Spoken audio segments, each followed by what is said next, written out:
I changed into a wacky disguise. I think I had on a beard and a football helmet. My goal is very primal, to get back to the Conrad Hilton so that if they were going to beat us up or gas us, that it would happen in full view of the convention delegates and the American people. A few demonstrators followed Hayden to the Hilton, but many, 6,000 in all, chose peaceful protest and lined up behind David Dellinger.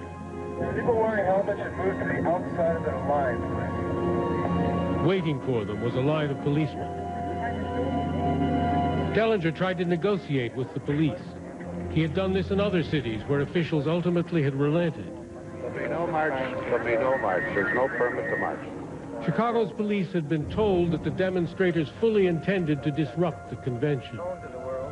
What they had heard at the band shell only inflamed their fears. There will be no march today. I felt that I had led this group of people into a trap. People who had been committed to nonviolence were now saying it doesn't work. They killed Martin Luther King, and we've got to take on new methods. I just felt like a total failure. The police began to break up the line. Thousands of demonstrators headed for the bridges leading out of the park. There, they were stopped by armed units of the National Guard. The Guard was under orders to keep the protesters away from the amphitheater and the delegate hotels.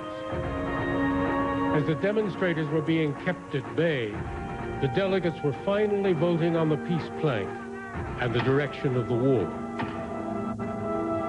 On the minority report, the yeas are 1,041 and 1. The peace forces were handed a crushing defeat. And the minority report is not agreed to. The convention had voted to support the war.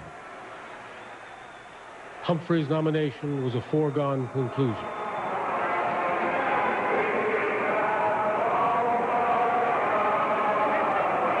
The rebels broke into their anthem.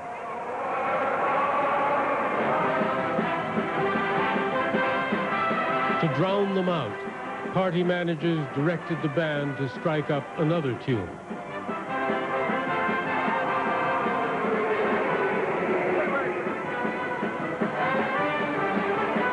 Democrats could no longer listen to each other.